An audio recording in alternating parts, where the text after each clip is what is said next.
оқушыларына Хиуаз Доспанова атындағы нөмірі 28-ші жалпы орта мектебінде география пәні мұғалімі Ильясова орынмын. Егемен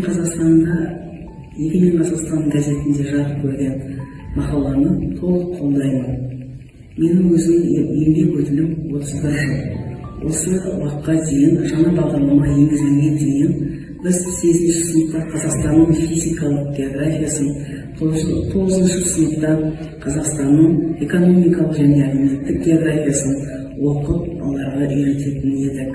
Қазіргі жаңартылған бағдарламада бұл курстар мүлдем алынып тасталған.